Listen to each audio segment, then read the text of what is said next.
أعوذ بالله من الشيطان الرجيم. بسم الله الرحمن الرحيم.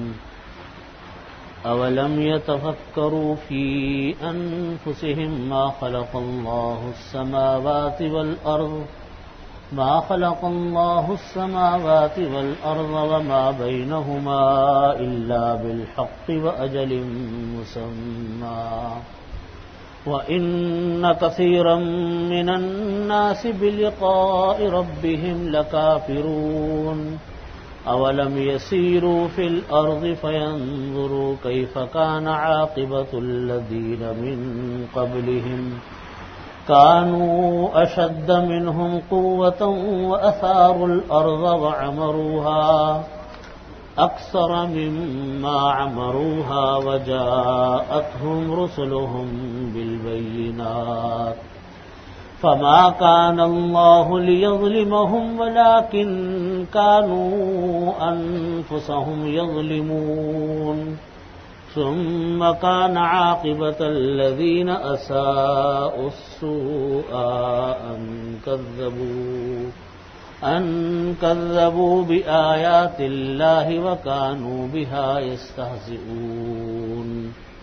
صدق الله مولانا العظيم وصدق رسوله النبي الكريم ونحن على ذلك من الشاهدين والشاكرين والحمد لله رب العالمين. بزرگان محترم، برادران عزیز، پچھلے درس میں سورہ روم کا آغاز ہوا تھا اور اس کی آخری آیات میں یہ بات آئی تھی کہ لوگ جو ہیں صرف دنیا کی زندگی کو دیکھتے ہیں، غیر مسلم لوگ دنیا کی زندگی کو دیکھتے ہیں اور وہ لوگ آخرت کی زندگی سے اور آخرت کی جو زندگی آنے والی ہے اس سے بالکل غافل رہتے ہیں. ہر چیز دنیا کے لیے کرتے ہیں، جینا بھی دنیا کے لیے، کام بھی دنیا کے لیے، کمانا بھی دنیا کے لیے، سوچ بھی دنیا کی، فکر بھی دنیا کی، اٹھنا بیٹھنا بھی دنیا کے لیے. کبھی آخرت کا خیال دل میں آتا نہیں. اسی آیت کے پس منظر میں یہ آگے کی آیات آ رہی ہیں جس میں اللہ رب العزت اسی بات کو بیان فرماتے ہیں کہ لوگ آخرت کو کیوں بھول جاتے ہیں، لوگ آخرت کو کیوں فراموش کرتے ہیں. حالانکہ اگر وہ اپنی زندگی پر غور کرے، اپنے گرد و پیش پر غور کرے تو ان کو نظر آئے گا کہ کس طرح لوگ آئے دن موت کے منہ میں جا رہے ہیں. روزانہ آپ دیکھتے ہوں گے قبرستان میں جنازے آ رہے ہیں، لوگوں کی اموات ہو رہی ہیں، طے شدہ پروگرام ہے، ختم ہو رہے ہیں اور موت آ کر پکڑ لیتی ہے. ابھی ہمارے ایک جاننے والے، ان کا 21 تاریخ کو جو 21 گزری ہے، حج پہ روانگی تھی، بالکل تیار تھے، کہیں جا رہے تھے، اچانک ایکسیڈنٹ ہو گیا اور شدید چوٹیں آئیں اور 22 تاریخ کو انتقال ہو گیا. تو روانگی تھی حج کی، اس تاریخ کو اگلے دن، اس سے اگلی تاریخ کو اللہ نے اپنے پاس بلا لیا. ارادے کچھ ہیں، ہوتا کچھ ہے. یہ ہم اور آپ دن رات دیکھتے ہیں صبح سے شام تک، لیکن ہم لوگ عبرت نہیں پکڑتے، اپنے بارے میں نہیں غور کرتے. زندگی کے ہر مرحلے پر ہم یہ کہہ کر نکل جاتے ہیں، یہ سوچ کر نکل جاتے ہیں کہ یہ تو دوسروں کے ساتھ ہو رہا ہے، ہمارے ساتھ کبھی بھی نہیں ہوگا. اسی لیے اٹھنا بیٹھنا ہر کام ہمارا دنیا کے لیے ہو کر رہ جاتا ہے. یہ دنیا کی چند روزہ چمک دمک، فانی لذتوں میں انسان ایسے مست ہو گئے کہ اس دنیا کی حقیقت اور انجام سے بالکل غافل ہو گئے. اگر پوری کائنات کے نظام پر انسان غور کرتا رہے تو اس پر کائنات کا یہ راز واضح ہوگا کہ خالق کائنات نے آسمان اور زمین اور ان کے درمیان کی مخلوقات کو فضول اور بیکار پیدا نہیں کیا. اللہ تعالیٰ نے ان کو بیکار پیدا نہیں کیا بلکہ ایک مقصد کے لیے پیدا کیا. ان کی تخلیق کا کوئی بڑا مقصد اور بڑی حکمت ہے، اور وہ یہی ہے کہ لوگ اللہ تعالیٰ کی ان بے شمار نعمتوں کے ذریعے اس کے پیدا کرنے والے کو پہچانیں. مقصد یہی ہے کہ ہم اللہ کو پہچانیں. آسمان پر، زمین پر، اپنی تخلیق پر انسان غور کرے کہ ہر انسان اپنے اندر کتنا بڑے کارخانے کو لے کر چل رہا ہے، اور اس کی تلاش میں لگ جائیں کہ وہ کن کاموں سے اللہ تعالیٰ راضی ہوتا ہے، کن کاموں سے اللہ تعالیٰ ناراض ہوتے ہیں. اللہ تعالیٰ کی رضا جوئی کا انسان سامان کرے، ناراضگی کے کاموں سے بچے. اس کے لیے اللہ تعالیٰ نے اس کائنات کو پیدا فرمایا. ان کائنات اس کام کے لیے جزا بھی ضروری ہے، سزا بھی ضروری ہے. ایک ایسے دن کا آنا ضروری ہے جس دن کے انسان کے بارے میں یہ فیصلہ ہوگا عدل و انصاف کے ساتھ کہ جس نے جو کیا اس کو اپنے کیے کی جزا اور سزا ملے. اللہ تعالیٰ فرماتے اولم یتفکروا فی انفسہم ما خلق اللہ السماوات والارض. کیا انسانوں نے غور نہیں کیا اپنے دل کے اندر، اپنی جان کے اندر غور نہیں کرتے؟ ہم اپنی جان پہ غور کریں کہ اللہ نے ہم کو کون کون سی نعمتیں دی.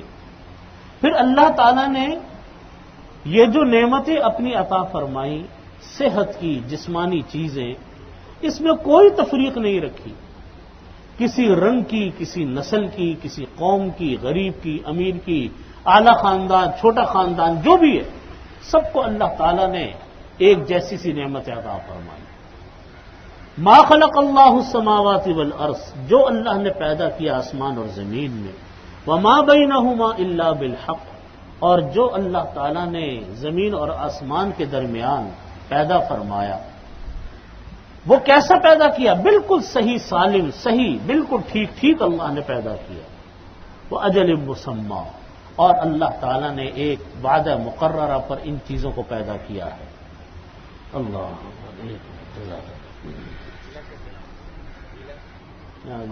پھر قرآن کریم کا حصہ ہے نا، اس لیے میں چاہوں صاف ہو جائے گی.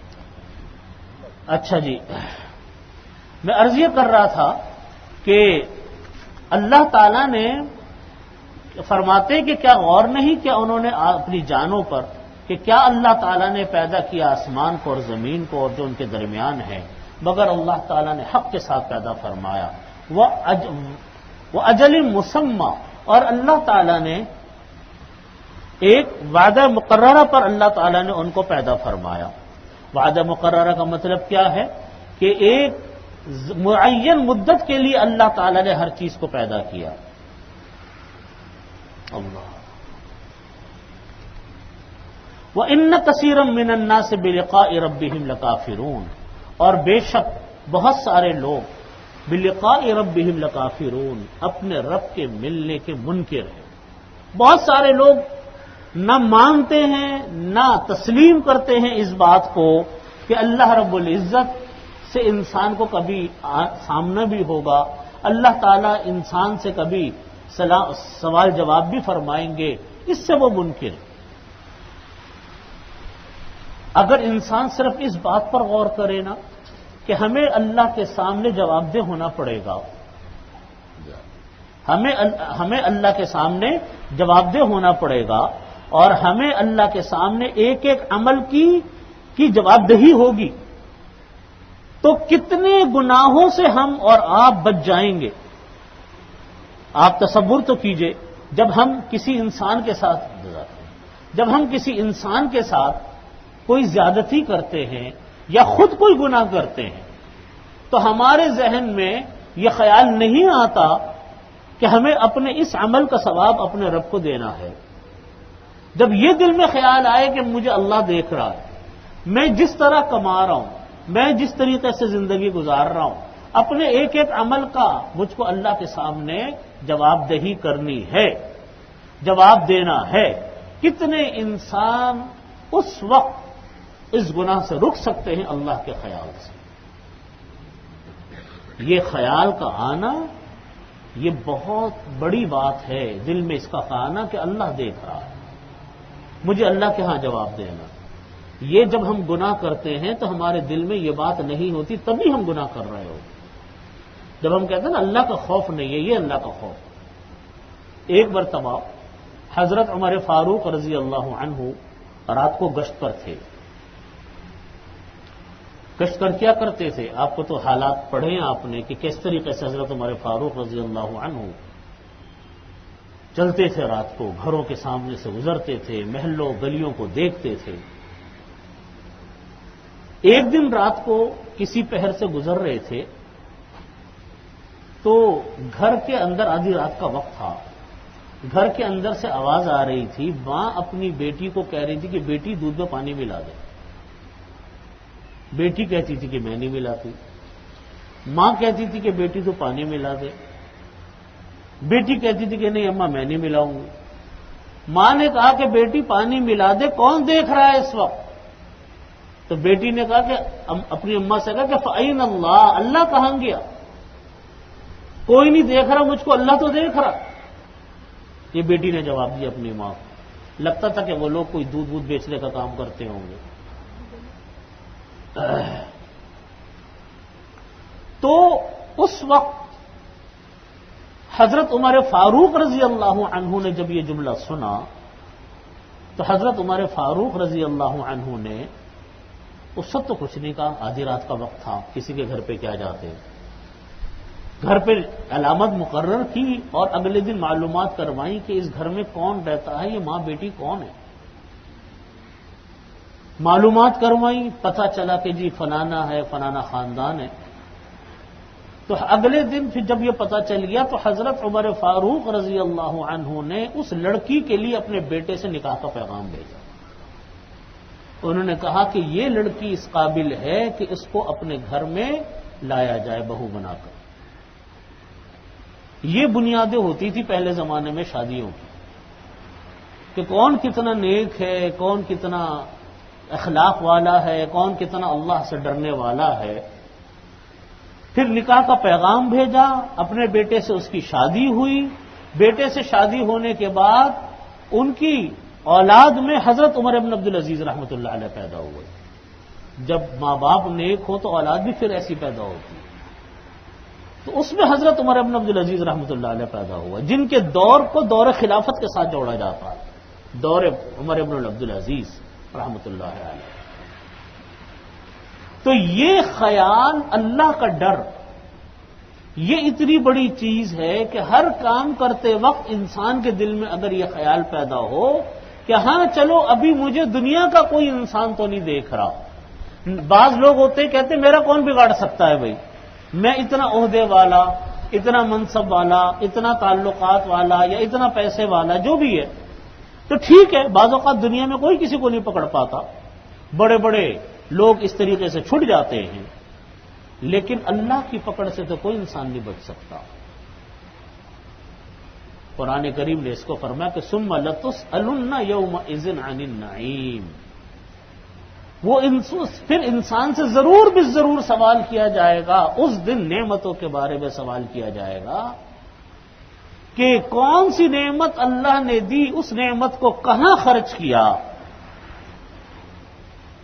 نبی کریم صلی اللہ علیہ وسلم نے فرمایا کہ روز قیامت میں کوئی انسان اپنی جگہ سے کھسک نہیں سکے گا. ہٹنا تو دور کی بات ہے، کھسکنے کا لفظ ارشاد فرمایا، جب تک کہ وہ ان باتوں کا جواب نہ دے دے، اس سے یہ پوچھ نہ لیا جائے کہ دولت کہاں سے کمائی. نمبر 1، لوگ بڑے خوش ہوتے ہیں نا کہ صاحب میرے پاس اتنی گاڑیاں آ گئی، میرے پاس اتنے بنگلے ہو گئے، میری اتنی پراپرٹیاں ہو گئی، میرے پاس اتنا بینک بیلنس ہو گیا، بڑے بنگلے بجاتے ہیں. یہ ہمارے ہاں یہ امتیاز ہی ختم ہو گیا حلال کمانے کا کہ حلال کمانا کہتے کس کو ہے. بس پیسہ جمع کرو، کسی طریقے سے بھی پیسہ جمع کرو، کسی کا حق مار کے، کسی کا حق لوٹ کے، جھوٹ بول کے، دھوکہ دے کے، زیادتی کر کے، نقصان پہنچا کے، بس بینک بیلنس اپنا بڑھا لیا، جائیدادیں بڑھا لی، اس پر خوش ہیں کہ ہاں ہم بہت مالدار ہو گئے. تو فرمایا کہ پہلی چیز یہ ہے کہ دولت کہاں سے کمائی. کس کا حق مارا، کتنا جھوٹ بولا، کتنا حلال ہے کتنا حرام ہے، یہ تو اللہ ہی جانتا، دنیا میں بے شک کوئی کسی کی پکڑ میں نہ آئے۔ دوسری چیز کہ دولت کو کہاں خرچ کیا، اللہ کی مرضی کے مطابق خرچ کیا، اسراف کیا، فضول خرچیاں کی۔ اگر اللہ نے دولت دے دی، اگر اللہ نے انعامات دے دیے، تو اس کا یہ مطلب نہیں ہے کہ انسان ایک کے 10 خرچ کرنے لگ جائے، ایک کے 50 خرچ کرنے لگ جائے۔ بھئی آپ کے کام نہیں آتا، کسی دوسرے کے کام میں لے کر آؤ، اللہ نے نعمت دی ہے۔ تو پہلی چیز دولت کہاں سے کمائی، دوسری چیز یہ کہ دولت کہاں خرچ کی، تیسری چیز اپنی جوانی کو کہاں استعمال کیا، کون سا جائز کام کیا، کون سا ناجائز کام کیا۔ یہ سوالات ہر انسان سے ہونے ہیں۔ آج ہمارے ہاں ایک بہت بڑا طبقہ وہ ہے جو نماز روزے کا اہتمام ضرور کرتا ہے، فرائض کا اہتمام کرتا ہے، لیکن روپے پیسے کے اندر تقویٰ نہیں ہے۔ جس طریقے سے تقویٰ عبادات کے اندر ہے، اسی طریقے سے تقویٰ مال کے اندر بھی ہوتا ہے۔ تقویٰ فی المال اس کو کہتے ہیں۔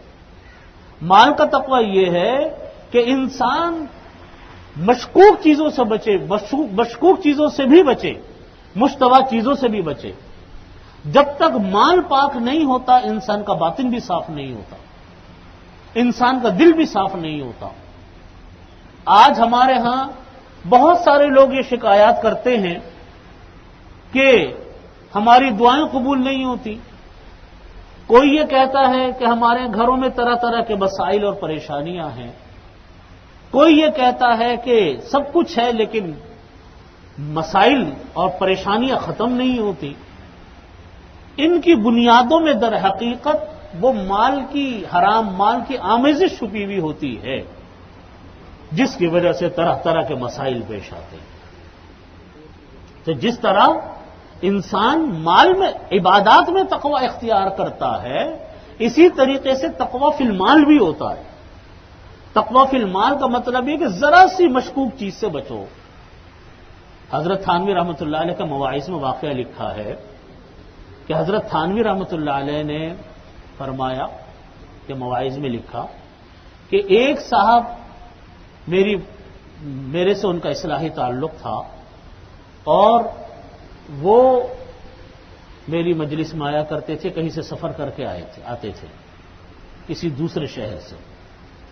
فرمانے لگے کہ ایک مرتبہ وہ صاحب آئے، اپنے ساتھ بچے کو بھی لے آئے، بیٹے کو بھی لے آئے، چھوٹا بیٹا تھا 13-14 سال کا۔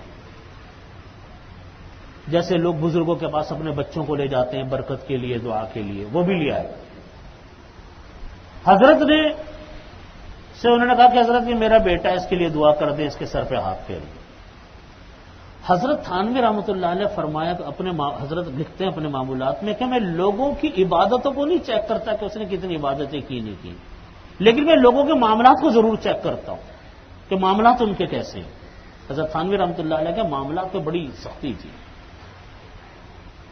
حضرت نے خیر سلام وہ ہوا، بچے نے سلام کیا، حضرت نے اس کو دعا دی، سر پہ ہاتھ پھیرا، بچہ تھا۔ حضرت نے ان سے پوچھا جو ان کے والد تھے کہ بھائی تم جو اس کو لے کر آئے تو اس کی عمر کتنی ہے؟ انہوں نے کہا کہ حضرت اس کا 13-13.5 سال عمر ہے۔ حضرت نے فرمایا کہ ٹکٹ اس کا آدھا لیا ہے یا پورا لیا تھا؟ ریل گاڑی کا جو ٹکٹ ہے وہ آدھا لیا تھا یا پورا لیا تھا؟ انہوں نے کہا حضرت ٹکٹ تو آدھا لیا تھا۔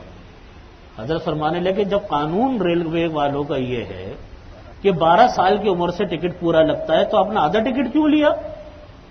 کہنے لگے کہ حضرت یہ دیکھنے میں نا 12 سال سے کم کا لگتا ہے۔ حضرت فرمانے لگے استغفر اللہ، آپ کو تو تصوف کی ہوا بھی نہیں لگی، آپ کو تو تصوف کی ہوا بھی نہیں لگی۔ بات یہی ہے کہ مال پاکیزہ ہوگا تو دل بھی تو پاکیزہ ہوگا۔ جب خدا نہ خواستہ حلق سے انسان کے حرام مال اتر رہا ہو تو کہاں سے عبادتوں میں دل لگے گا اور کہاں سے دعاؤں میں اثر آئے گا؟ نبی کریم صلی اللہ علیہ وسلم نے اسی کو فرمایا کہ جو لقمہ حرام انسان کے حلق سے اترتا ہے اور جسم کے اندر شامل ہو کر اس سے جو گروتھ ہوتی ہے انسان کے جسم میں، وہ جہنم کا ایندھن ہے، وہ جہنم کا ایندھن ہے۔ آج ہمارے ہاں یہ مال کا تقویٰ ختم ہو گیا، عبادات کا تو فکر پھر بھی ہو جاتی ہے، میں نماز پڑھی نہیں پڑھی، روزہ رکھا نہیں رکھا، یقیناً فرائض ہیں، اس کی اپنی اہمیت ہے، لیکن مال کیسا کھا رہے ہیں، جھوٹ بول رہے ہیں۔ آج آپ دیکھیے، جب اللہ معاف کرے حرام کاری پھیلتی ہے اور معاملات خراب ہوتے ہیں، پھر معاشرے میں سب کے معاملات خراب ہو جاتے ہیں۔ آج ہر انسان پریشان کس چیز سے ہے؟ دھوکے بازی سے ہر انسان پریشان ہے۔ آپ دوائیں لیں تو پتہ چلے گا کہ دوائیں جعلی ہیں، آپ رپورٹیں لینے جائیں ڈاکٹر، کیا پتہ چلا رپورٹوں والوں نے صحیح رپورٹ ہی نہیں لکھ کر دی، کچھ کی کچھ لکھ کر دے دی۔ آپ کھانے پینے کی اشیاء استعمال کریں، پتہ چلا ہے کہ اس کے اندر پتہ نہیں کیا کیا خرابیاں ہیں۔ ایک سرکل ہے لوٹ کھسوٹ کا، دھوکے بازی کا، یہ اس کے ساتھ، وہ اس کے ساتھ، وہ اس کے ساتھ، وہ اس کے ساتھ، یہ سلسلہ شروع ہو جاتا ہے، کیونکہ اہمیت ختم ہو گئی۔ اس کی اتنی ہی اہمیت ہے جتنی عام عبادات اور فرائض کی اہمیت ہے۔ اور اس وقت ہمارے ملک کا سب سے بڑا مسئلہ جو بنا ہوا ہے وہ یہ حرام مال کا بنا ہوا ہے۔ معاملات خراب ہیں، بڑے نیک لوگ جو حرام حلال کی فکر کرنے والے لوگ، لیکن روپے پیسے کا معاملہ آئے گا تو بالکل خراب، بالکل عام انسان کی طرح، لگے گا نہیں کہ اس انسان کا دین شریعت سے بھی کوئی تعلق۔ پتہ نہیں کس طریقے سے ہمارے دلوں میں اور ہمارے معاشرے میں یہ بات پھیل گئی کہ روپیے کو جس طرح استعمال کرو کر لو، وہ تمہارے لیے حلال ہے۔ حالانکہ روپیہ حلال مال ہوتا تھوڑا ہے لیکن برکتوں والا ہوتا ہے، نعمتوں والا ہوتا ہے، عافیتوں والا ہوتا ہے، گھروں میں خوشیاں اور برکتیں لانے والا ہوتا ہے۔ اور سب سے بڑی بات یہ کہ اللہ تعالیٰ اس انسان کی عبادات کو قبول فرماتے ہیں۔ جس انسان کے مال حرام ہوتا ہے اللہ تعالیٰ اس کی دعائیں بھی قبول نہیں فرماتے، دعاؤں میں بھی اثر ختم ہو جاتا ہے۔ تو بھائی بات یہ ہے کہ انسان جو اللہ کے ملنے سے منکر ہے، چونکہ ملنے سے منکر ہے، اس کے دل میں خیال نہیں آتا اللہ سے ملنے کا، نتیجہ اس کا یہ ہوتا ہے کہ وہ حرام کاموں میں جلدی اتر جاتا ہے۔ جب یہ دل میں خیال آئے کہ اللہ مجھ کو دیکھ رہا ہے، یہ مال جو میں کماؤں گا سب دنیا میں رہ جائے گا، کوئی روپیہ پیسہ میرے ساتھ قبر میں نہیں جائے گا، یہ دھوکہ ہے۔ قرآن کریم نے اسی کو فرمایا، وَمَا الْحَيَاةُ الدُّنْيَا إِلَّا مَتَاعُ الْغُرُورِ، دنیا کی زندگی صرف دھوکے کا سامان، بس ایک چکر ہے، ایک دل میں ایک بات ہے کہ بھئی یہ فائدہ دے گا، اس کے لیے اللہ کو ناراض کرتے ہیں، اللہ کے حکموں کو توڑتے ہیں۔ اولم یسیروا فی الارض، اللہ تعالیٰ فرماتے ہیں لوگوں کو خطاب کر کے کہ دیکھو، تمہیں اگر گھمنڈ اس بات کا ہے کہ تم دولت کماتے ہو، تمہیں طاقت کا گھمنڈ ہے، تمہیں عہدے کا گھمنڈ ہے، تو فرماتے کیا ان لوگوں نے زمین پر چل پھر کر نہیں دیکھا کہ پہلی قومیں کتنی اللہ نے ان کو صنعت اور حرفت عطا فرمائی تھی۔ پچھلی قومیں بڑی متمدن قومیں تھیں، بڑے بڑی بلڈنگیں بنانے والے، بڑے بڑے پہاڑوں کو تراشنے والے، بڑے بڑے ماہر اور فنکار لوگ موجود تھے، دولتیں کو بھی انبار ان کے پاس کم نہیں تھے، سب کچھ تھا، لیکن اللہ کی وہ نافرمانیاں کرتے رہے تو اللہ نے ان میں سے ایک ایک قوم کو کر کے ہلاک کرنا شروع کر دیا۔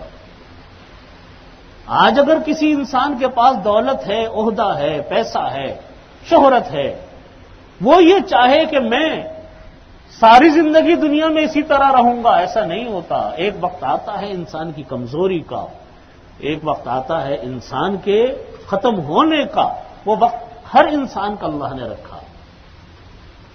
اس کو فرماتے اولم یسیروا فی الارض، کیا ان لوگوں نے زمین میں چل پھر کر نہیں دیکھا، فینظروا کیف کان عاقبۃ الذین من قبلہم، تو وہ لوگ بھی دیکھ لیتے کہ پچھلی قوموں کا اللہ نے کیا انجام کیا، کیف کان عاقبہ، کیا انجام ہوا ان لوگوں کا، الذین من قبلہم، جو ان سے پہلے قومیں تھیں، کانوا اشد منہم قوۃ واثاروا الارض وعمروها، وہ پہلے والے لوگ طاقت کے اعتبار سے بڑے طاقتور تھے، واثاروا الارض، زمین میں وہ کھیتی باڑی کرتے تھے، وعمروها، اور زمین کو وہ بسایا کرتے تھے، اکثر مما عمروها، اس سے زیادہ جتنی تم نے اپنی زمینوں کو آباد کیا، اس سے زیادہ پہلے لوگ اپنی زمینوں کو آباد کرتے تھے۔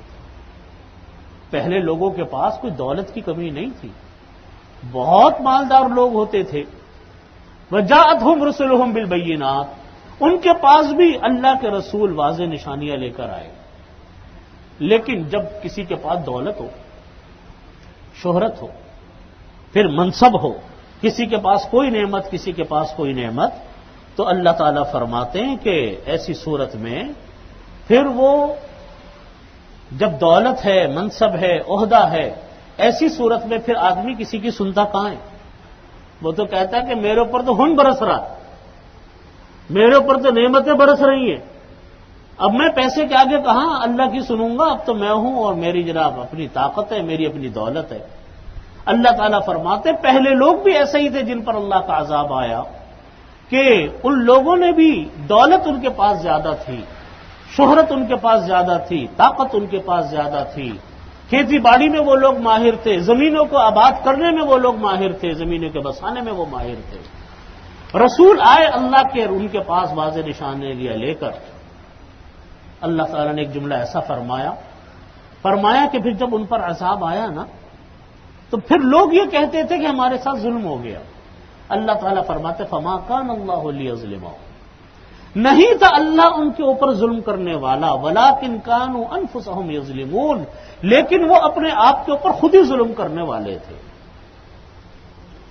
مطلب یہ ہے کہ جب کوئی انسان اللہ کی نافرمانی کی وجہ سے عذاب کا شکار ہوتا ہے، کوئی انسان اللہ کی نافرمانی کی وجہ سے عذاب کا شکار ہوتا ہے اور پھر اللہ کی طرف سے کوئی عذاب اس کے اوپر نافرمانی کا آتا ہے، تو اس کو یہ نہیں کہنا چاہیے کہ اللہ نے ظلم کیا، بلکہ یوں کہنا چاہیے کہ میں نے خود اپنے اوپر ظلم کیا، اللہ کی نہ مان کر، اللہ کی بات کو تسلیم نہ کر کے.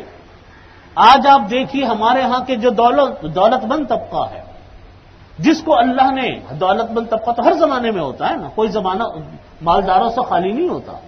آج ہمارے ہاں کا جو دولت مند طبقہ ہے، جو بڑا صاحب ثروت طبقہ ہے، آپ دیکھیے ان کو آپ جا کر سمجھائیں گے بھائی سود کا کام نہ کرو، آپ کو مذاق اڑائیں گے. وہ یہ نہیں کہیں گے کہ شرمندہ نہیں ہوں گے آپ سے کہ صاحب ہم لوگ غلط کام کر رہے ہیں. وہ کہہ رہے ہیں مولانا صاحب کس زمانے کی باتیں کرتے ہو، آج کے دور میں سود سے بچنا ممکن ہے؟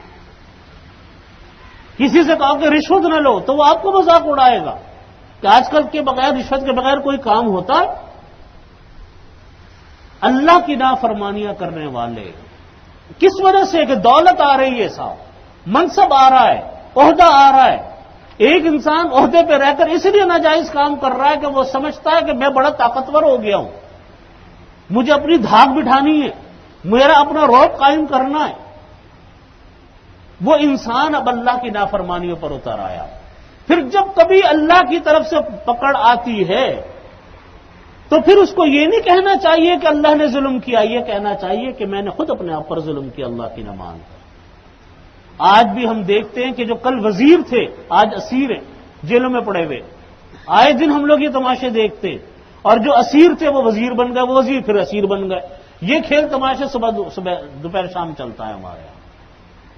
یہ انسان کی عبرت کے لیے ہے کہ دنیا کی جتنی نعمت، دنیا کی جتنی دولت، دنیا کی جتنی شہرت، دنیا میں جو نعمتیں ہیں سب عارضی ہیں. انسان عارضی ہے، دنیا عارضی ہے، تو اس میں رہنے والی ہر چیز کیا ہے؟ عارضی ہے. اس عارضی چیز کے لیے اللہ کو ناراض نہیں کرنا چاہیے. ان عارضی چیزوں کی وجہ سے انسان ان دائمی نعمتوں سے محروم نہ ہو جو دائمی نعمتیں آنے والی ہیں، ملنے والی ہے انسان کو. صحابہ کرام جو تھے نا، آپ دیکھیے صحابہ کرام کو بھی گورنر بنایا گیا، بڑے بڑے عہدے دیے صحابہ کرام کو، لیکن وہ کبھی اس دنیا کے چکر میں لگ کر، اس عہدہ اور منصب کے چکر میں لگ کر آخرت کی نعمتوں سے محروم نہیں ہوئے. حضرت ابو عبیدہ ابن الجراح رضی اللہ عنہ عشرہ مبشرہ میں سے ہیں، جن کو نبی کریم صلی اللہ علیہ وسلم نے یہ خطاب دیا تھا کہ امین حاضح الامہ، اس امت کے امین، یہ خطاب ملا عشرہ مبشرہ. اور یہ ان صحابہ کرام میں سے تھے کہ جن کے بارے میں یہ تھا کہ شاید حضرت عمر فاروق رضی اللہ عنہ کو خلیفہ بنایا جائے یا ان کو خلیفہ بنایا جائے، یہاں تک کا معاملہ تھا. اتنے اونچے درجے کے صحابی. شام کا گورنر مقرر کیا حضرت ابو عبیدہ بن الجراح رضی اللہ عنہ کو. شام کا مطلب کیا تھا؟ ایک سپر پاور طاقت تھی شام. نبی کریم صلی اللہ علیہ وسلم نے شام کے لیے اپنی زندگی میں جنگوں کا آغاز کر دیا تھا. آپ جانتے تھے کہ کتنی بڑی طاقت ہے. جب تک شام سرنگوں نہیں ہوگا مسلمانوں کا پرچم نہیں بلند ہوگا صحیح معنوں میں. اپنے زمانے میں ایک ایلچی بھیجا، اس ایلچی کو شام کی طاقتوں نے قتل کر دیا. اور شام سے مراد اردن، شام، اسرائیل، فلسطین، بیروت ملا کر یہ ملک شام تھا. 4-5 ملکوں کا مجموعہ شام تھا. آپ صلی اللہ علیہ وسلم نے حضرت زید بن حارثہ رضی اللہ عنہ کی قیادت میں کہا کہ انہوں نے ہمارے ایلچی کو قتل کیا، جاؤ ان سے بدلہ لے کر آؤ. اور کہا کہ اب حضرت زید بن حارثہ شہید ہو جائیں تو ان کے جو دوسرے نمبر پر جو ان کے جو سپہ سالار ہوں گے وہ جعفر رضی اللہ عنہ ہوں گے. تیسرے نمبر پر اگر وہ شہید ہو گئے تو حضرت عبداللہ ابن رواحہ ہوں گے. اگر وہ شہید ہو گئے تو آپس کے مشورے سے کسی کو امیر مقرر کر لینا. 3000 صحابہ کرام گئے. تینوں سمجھ گئے کہ ہماری باری آ گئی شہادت کی. آپ نے جو کہا کہ یہ شہید ہو جائیں، وہ شہید ہو جائیں تو پھر جعفر رضی اللہ عنہ کو بنانا، وہ شہید ہو جائے تو عبداللہ ابن رواحہ کو بنانا. اور ایسے ہی ہوا.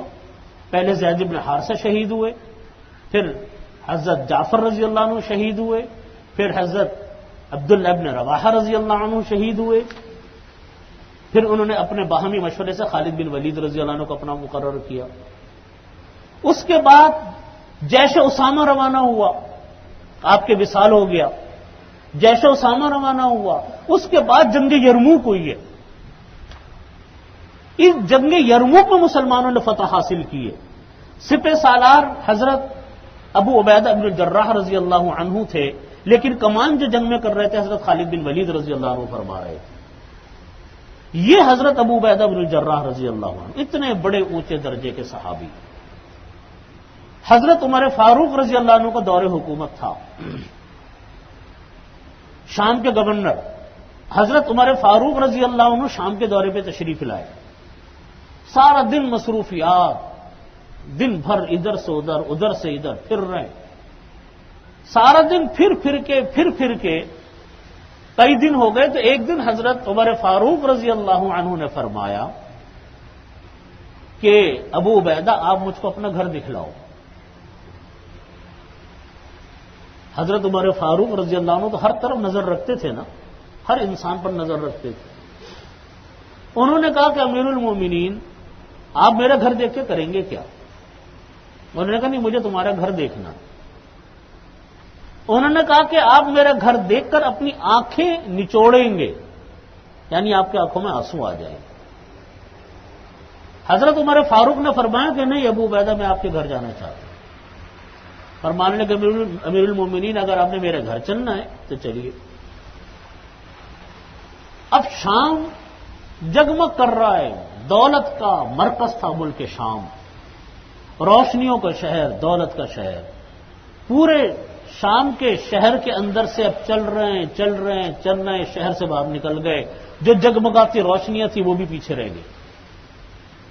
باہر نکلے، چلتے رہے، کچے میں آ گئے، ویرانے میں آ گئے. آگے جا کر ایک چھوٹی سی جھوپڑی آئی. اس چھوٹی سی جھوپڑی کے اندر گئے تو کچھ نہیں تھا سوائے ایک پتے کے وہ تھا، بستر سا تھا، اور ایک پیالہ رکھا ہوا تھا، اس میں کچھ روٹیاں بھیگی ہوئی پڑی ہوئی تھی پانی کے اندر. حضرت عمر فاروق رضی اللہ عنہ کی آنکھوں میں آنسو آ گئے. فرمانے لگے کہ ابو عبیدہ آپ شام کے گورنر ہو، آپ کا یہ گھر ہے؟ انہوں نے کہا کہ امیر المومنین میں نے تو پہلے ہی آپ کو کہا تھا کہ آپ میرا گھر دیکھیں گے تو اپنی آنکھوں نچوڑیں گے. انہوں نے کہا کہ جو روٹیاں ہیں یہ بہلے کی ایک عورت ہے، میری اس سے بات ہوئی ہے، وہ مجھ کو اکٹھی کئی ایک دن کی روٹیاں پکا کر دے جاتی ہے، میں اس سے پکواتا ہوں، اس کو پیسے دے دیتا ہوں جو اس کی اجرت ہوتی ہے، اس کو میں جاتے ہوئے بھگو کے چلا جاتا ہوں، واپس آ کسی کو کھا کے سو جاتا ہوں، بس یہ میرا کل معاملہ۔ اور گورنر کہاں کے؟ ملک شام کے۔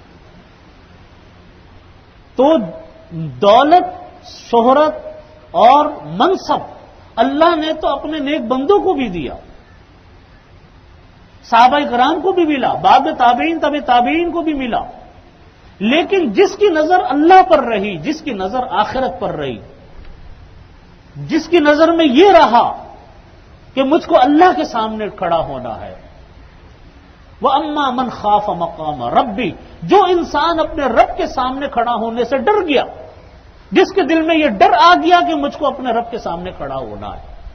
جتنی مخلوقات ہیں دنیا میں، کوئی بڑا کوئی چھوٹا، کوئی عالم کوئی غیر عالم، کوئی جاہل کوئی پڑھا لکھا، سب کو کھڑا ہونا ہے، سب کا حساب کتاب ہونا ہے اللہ کی بارگاہ۔ قرآن کریم نے فرمایا کہ اما من خاف مقام ربی، جو انسان اللہ کے سامنے کھڑا ہونے سے ڈر گیا تو پھر کیا ہوگا؟ فرماتے ہیں کہ اللہ تعالیٰ ایسے انسانوں کا ٹھکانہ جنت میں بناتے ہیں جو ہر وقت ڈرتا رہتا ہے اللہ کے سامنے کھڑا ہونے سے۔ فإن الجنت ہی المأوى، جنت اس کا ٹھکانہ ہے۔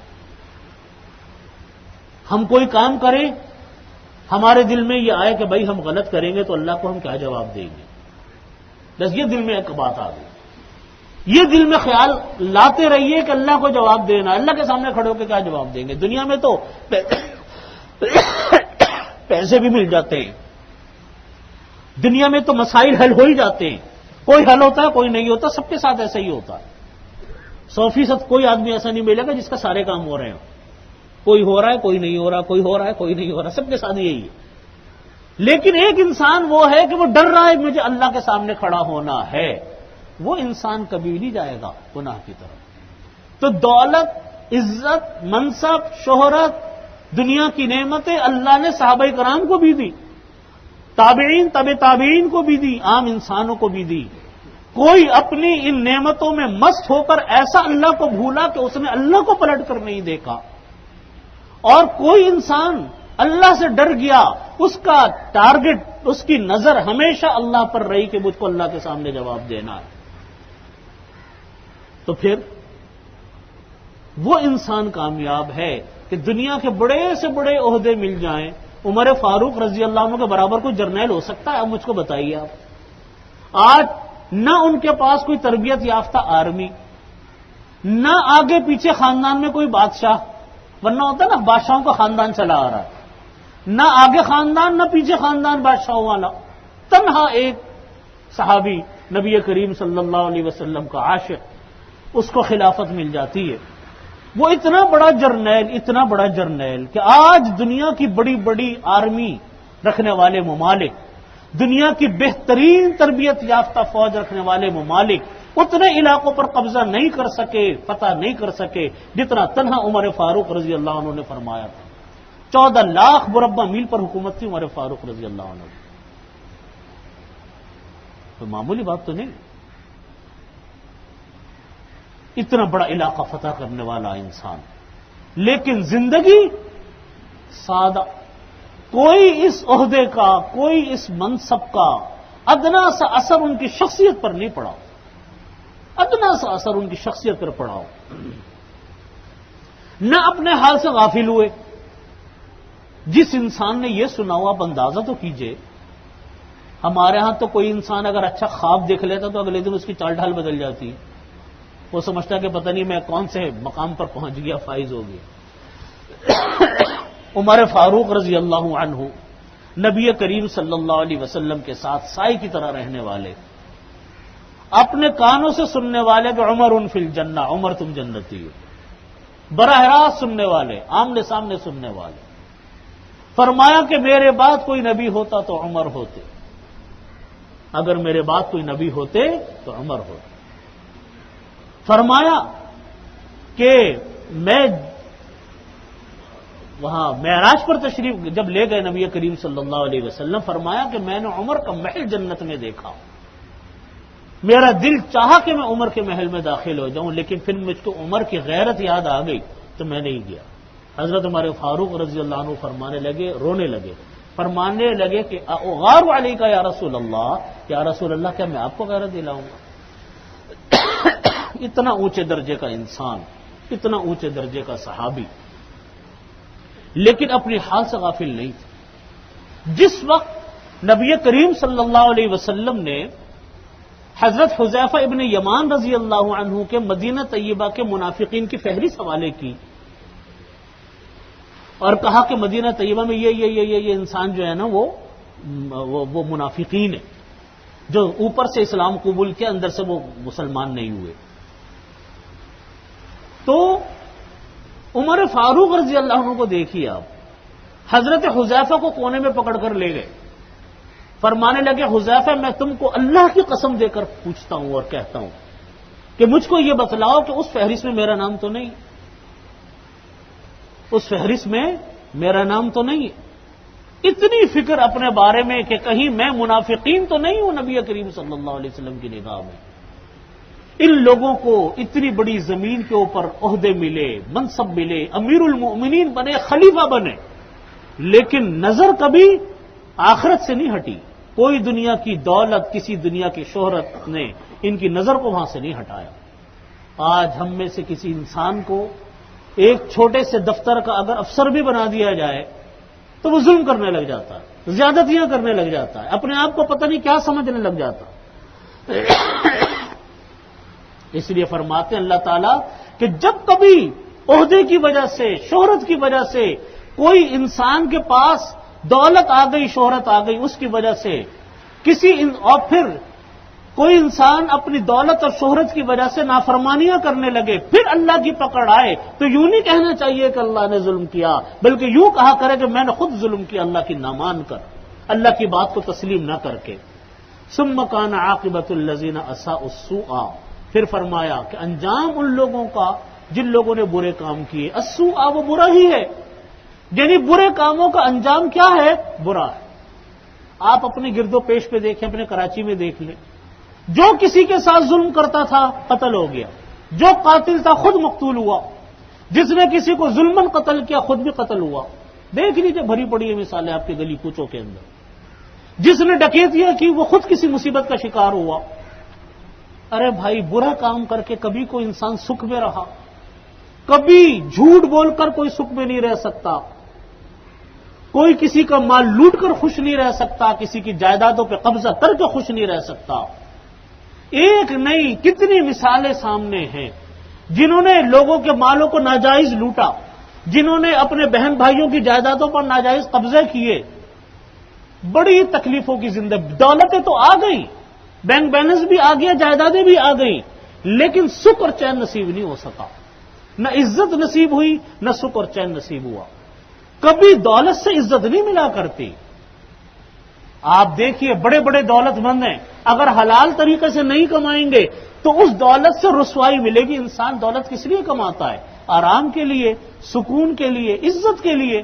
نہ عزت ملی، نہ چین ملا، نہ سکون ملا، تو کس کام کی دولت ہے؟ کس بات پر خوش ہو رہے ہیں؟ ساری دنیا لان تان کر رہی ہے، وہ خوش ہو رہے ہیں کہ میرے پاس دولت آ گئی. ارے بھائی، یہ دولت ہے کبھی نفع دینے والی نہیں ہے. اس لیے فرمایا کہ برے کام کا برا انجام.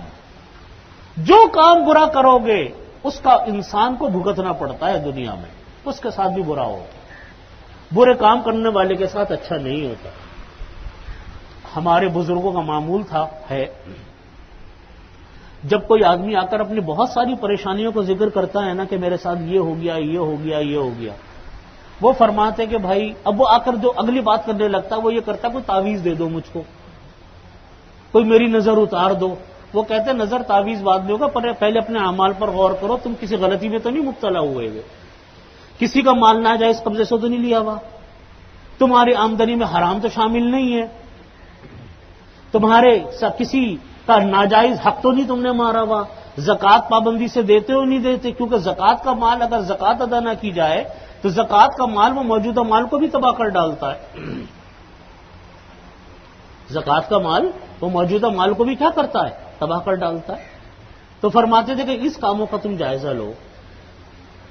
تو بھائی بات یہی کہ برے کاموں کا انجام کیا نکلتا ہے؟ برا نکلتا ہے، کبھی اچھا انجام نہیں نکلتا. فرمایا کہ ثم کان عاقبۃ الذین اساءوا السوء، پھر انجام ان لوگوں کا جنہوں نے برائیاں کی، السوء وہ برا ہے، ان کذبوا بآیات اللہ، کہ انہوں نے اللہ کی آیات کو جھٹلایا، وکانوا بہا یستہزئون، اور وہ لوگ اس کے اوپر ہنسی مذاق اور ٹھٹے کیا کرتے تھے، یعنی ایک تو نافرمانی کرتے تھے پھر اس پر سے مذاق بھی اڑاتے تھے۔ آج بھی ہمارے ہاں لوگ شریعت کے احکامات آئیں تو ماننا تو دور کی بات ہے، اس کا مذاق اڑاتے ہیں کہ دیکھو بھائی یہ مسئلہ بتا رہے ہیں مولوی صاحب، ان کی بات سنو، کیا بات بتا رہے ہیں، ارے کون سے زمانے کی بات بتا رہے ہیں، کیوں مذاق کیوں اڑا رہے ہیں؟ اس لیے کہ آج تھوڑی سی دولت اور شہرت ہاتھ آ گئی ہے، کوئی تھوڑا سا عہدہ ہاتھ آ گیا تو انہوں نے اللہ کے حکموں کا مذاق اڑانا شروع کر دیا۔ کل جب کوئی چیز کھینچے گی ان کے ہاتھ میں سے ان کو اللہ یاد آئے گا، یہی ہوتا ہے نہیں ہوتا؟ جب ذرا سی کوئی آزمائش آتی تو پھر اللہ یاد آتے ہیں۔ تو قبل اس کے کہ ہمارے ساتھ کوئی برا ہو، انسان اپنے اعمال کا جائزہ لے۔ اللہ تعالی ہم سب کو اس پر عمل کی توفیق عطا فرمائے۔ 2-4 منٹ میں آپ سے یہ عشرہ ذی الحجہ کے بارے میں عرض کرنا چاہتا ہوں کہ قربانی کے یہ عشرہ ذی الحجہ چل رہا ہے، اس عشرے کا یہ جو عشرہ ہے ذی الحج کا، یہ بڑی برکتوں والا اور عجیب اللہ تعالی کی طرف سے نعمتوں والا عشرہ ہے۔ ہمارے ہاں ہم لوگ رمضانوں کا تو اہتمام بہت ہوتا ہے، لیکن اس عشرے کی اہمیت کا اندازہ لوگوں کو ہوتا نہیں، اور نہ اس کی طرف ہم لوگوں کی توجہ زیادہ ہوتی ہے۔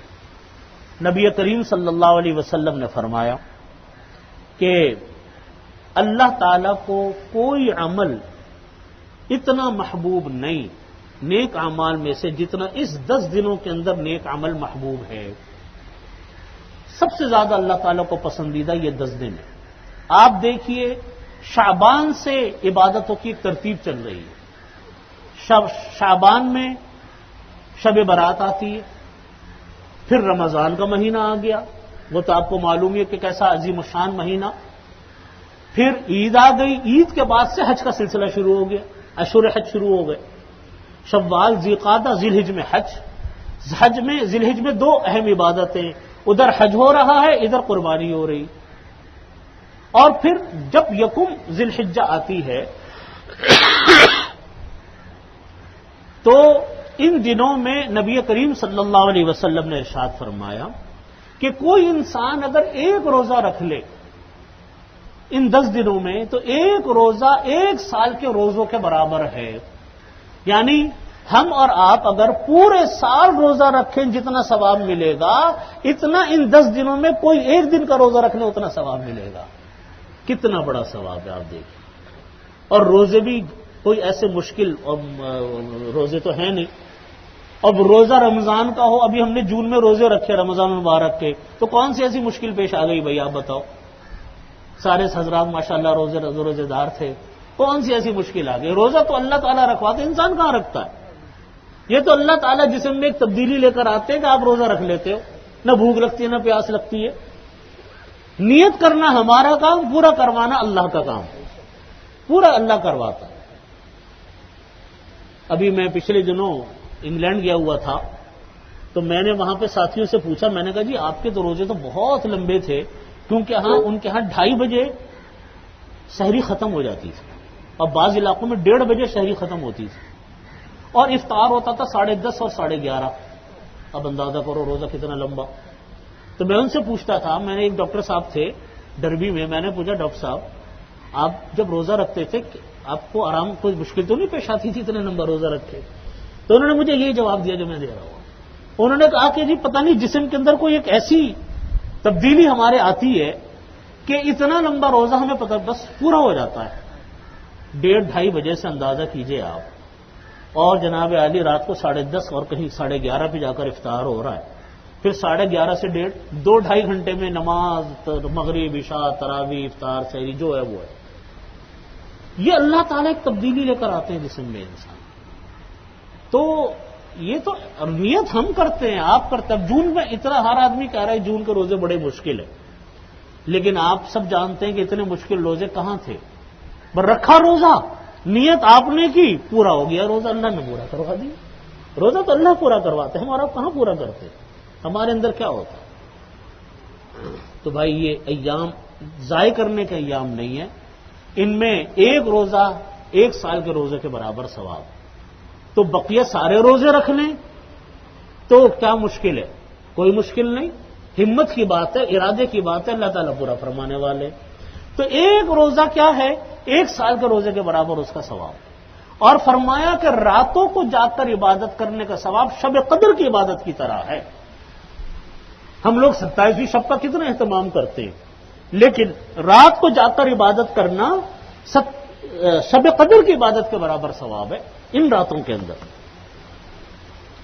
اور جس طرح شب قدر میں بات ہے وہی بات یہاں پر بھی ہے کہ اصل چیز کیا ہے کہ آپ عشاء اور فجر کی نماز جماعت سے پڑھیں اور درمیان میں جتنا ہو سکے جاگ کر عبادت کر لیں۔ بس یہ نہیں ہے کہ پوری رات جاگیں گے تو عبادت کا ثواب ملے گا، نہیں، جتنا جاگ کر عبادت کر سکتے ہیں آسانی سے، کم از کم اتنا کر لیں کہ تہجد پڑھ لیں، اٹھ کر نہیں پڑھ سکتے تو سونے سے پہلے پڑھ لیں، کچھ تلاوت کلام پاک کر لیں، کچھ ذکر و اذکار کر لیں، کچھ دعائیں مانگ لیں۔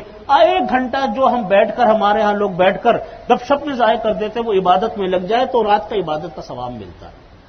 اور فرمایا نبی کریم صلی اللہ علیہ وسلم نے کہ جب یوم عرفہ آتا ہے، یوم عرفہ جب آتا ہے تو اس یوم عرفہ یعنی 9 ذی الحجہ، ہمارے ہاں کی 9 ذی الحجہ، اس کا جو روزہ ہے وہ 1 سال گزشتہ اور 1 سال آئندہ کے گناہوں کا کفارہ ہوتا ہے۔ 2 سالوں کے گناہوں کا کفارہ ہے ایک روزہ۔ آپ مجھ کو بتائیے کون سا مشکل کام؟ بس صرف ہم لوگوں کے ارادے کی بات، ارادہ کریں، اللہ سے دعائیں کریں، اور پھر فرمایا کہ چلتے پھرتے اس کے اندر تسبیح تحلیل پڑھا کرو۔ 3 چیزوں کی فضیلت آئی ہے، یوں تو جو بھی ذکر کریں فضیلت ہی فضیلت ہے، تسبیح، تحمید اور تحلیل، سبحان اللہ، الحمدللہ اور اللہ اکبر، اس کو پڑھنا چاہیے کثرت کے ساتھ۔ یہ تینوں چیزیں جمع ہو جاتی ہیں تیسرے کلمے کے اندر۔ تیسرے کلمے کا ہر وقت اہتمام کریں، سبحان اللہ والحمدللہ ولا الہ الا اللہ واللہ اکبر۔ یہ تیسرا کلمہ پڑھتے رہیں، تینوں چیزیں ادا ہو جائیں گی افضل تک۔ پھر درود شریف، پھر استغفار، چلتے پھرتے پڑھیں۔ یہ ایام خاص عبادتوں کے ایام ہیں، اور نمازوں کا اہتمام وہ تو ہے ہی، ہر شخص نماز کا اہتمام خاص طور پر کرے، اللہ تعالیٰ اس کو برکت عطا فرماتے۔ پھر 9 ذی الحجہ جب آتی ہے، اس کی فجر سے لے کر 13 ذی الحجہ یعنی عید کا چوتھا دن کی عصر تک تکبیر تشریق پڑھنا واجب ہے۔ عصر سے مراد ہے 14 یعنی عید کا چوتھا دن کو تکبیر تشریق پڑھی جائے گی عصر کی نماز میں، مغرب میں نہیں پڑھی جائے گی۔ تکبیر تشریق کیا ہے؟ اللہ اکبر لا الہ الا اللہ واللہ اکبر وللہ الحمد۔ مردوں کو بلند آواز سے، عورتوں کو ہلکی آواز سے پڑھنا چاہیے، اتنی بلند آواز سے پڑھے کہ مسجد گونجے۔ اور پھر عید الاضحیٰ جب ہو تو عید الاضحیٰ کے اندر نبی کریم صلی اللہ علیہ وسلم نے فرمایا، قالوا اصحاب رسول اللہ صلی اللہ علیہ وسلم ما هذه الاضاحی یا رسول اللہ۔ صحابہ کرام نے پوچھا، یا رسول اللہ یہ قربانی کیا چیز ہے؟ ما هذه الاضاحی یا رسول اللہ۔ قال سنت ابیکم ابراہیم، فرمایا کہ تمہارے باپ ابراہیم علیہ الصلوۃ والسلام کی سنت ہے۔ انہوں نے فرمایا، قالوا فما لنا فیہا یا رسول اللہ۔ صحابہ کرام نے پوچھا کہ یا رسول اللہ ہمیں اس میں کیا ملے گا؟ آپ نے فرمایا کہ لکل شعرۃ فی کل شعرۃ حسنۃ، ہر ایک بال کے بدلے میں ایک نیکی ملے گی۔ قالوا فما الصوف یا رسول اللہ۔ صحابہ کرام نے پوچھا کہ یا رسول اللہ اگر بھیڑ بکری کا اون ہو تو اس میں کیا ملے گا؟ آپ نے فرمایا کہ فی کل شعرۃ من الصوف حسنہ، ہر ایک اون کے بدلے میں، ایک اون کے بال کے بدلے میں اللہ تعالیٰ ایک نیکی عطا فرمائے۔ کتنی عبادت! اس لیے ان 3 دنوں کی عبادت کیا ہے؟ وہ ہے افضل عبادت عید الاضحیٰ کے دن قربانی کے جانور کا خون بہانا، یہ افضل عبادت۔ حدیث شریف میں فرمایا کہ قربانی کے خون کا قطرہ زمین پر گرتا نہیں ہے کہ اللہ تعالیٰ اس کی مغفرت فرما دے۔ مغفرت انسان کی ہوتی ہے، وہ جانور اللہ کی بارگاہ میں اپنے خون کے ساتھ پہنچتا۔ نبی کریم صلی اللہ علیہ وسلم نے ساری زندگی، نبی کریم صلی اللہ علیہ وسلم نے اپنی امت کی طرف سے قربانی فرمائی، پوری امت کی طرف سے قربانی فرمائی۔ تو بھائی یہ فرض تو نہیں ہے، نہ واجب ہے، لیکن ایک محبت کا تقاضا ہے کہ کسی انسان کے پاس اگر وسعت ہو، گنجائش ہو، تو وہ نبی کریم صلی اللہ علیہ وسلم کی طرف سے بھی قربانی کرے۔ انہوں نے ہماری طرف سے کی، اب ہم ان کی طرف سے کریں۔ فرض تو نہیں ہے، واجب بھی نہیں ہے، لیکن کریں گے تو بہت برکت کا معاملہ۔ قربانی ہر اس انسان کے اوپر واجب ہے جس کی ملکیت میں 52.5 تولہ چاندی یا اس کے برابر رقم یا ضرورت سے زائد سامان موجود ہو، اس کے اوپر قربانی واجب ہوتی ہے۔ گھر کے اندر اگر 5 آدمی ہیں اور وہ بالغ ہیں اور سب کے پاس اتنے پیسے ہیں تو سب کے اوپر قربانی ہوگی۔ ہاں، نابالغ بچے اور بچی کے اوپر قربانی وہ نہیں۔ اور اللہ تعالیٰ سے دعا کریں کہ اللہ تعالیٰ ان ایام کو اپنی رضا کے مطابق گزارنے کی توفیق عطا فرمائے۔ ایک اور بات بتا کر اپنی بات ختم کرتا ہوں۔ حدیث شریف میں نبی کریم صلی اللہ علیہ وسلم نے فرمایا کہ جو کوئی انسان 2 راتوں کو جاگے گا، یعنی 2 چاند راتوں کو جاگے گا، ایک عید الفطر کی چاند رات، ایک عید الاضحیٰ کی چاند رات، تو اللہ تعالیٰ ان کے دلوں کو اس دن زندہ فرمائیں گے جس دن سارے دل مردہ ہو چکے ہوں گے۔ تو چاند رات کو جاگ کر عبادت کرنا یہ بڑا باعث اجر و ثواب ہے۔ اس میں بھی وہی معاملہ جو میں نے عرض کیا، عشاء اور فجر کی نماز جماعت سے پڑھیں، جتنا ہو سکے عبادت کریں، بس دوسری بات یہ کہ گناہوں سے بچیں۔ یہ نہ ہو کہ جناب ابھی عبادت کر لیا پھر ٹیلی ویژن کھول کے فلمیں دیکھنی شروع کر دیں یا غیبتیں کرنی شروع کر دیں۔ ان چکروں سے بچیں، گناہ نہ کریں، معصیت سے بچیں، اور جتنا ہو سکے بشاشت کے ساتھ اللہ کی عبادت کریں۔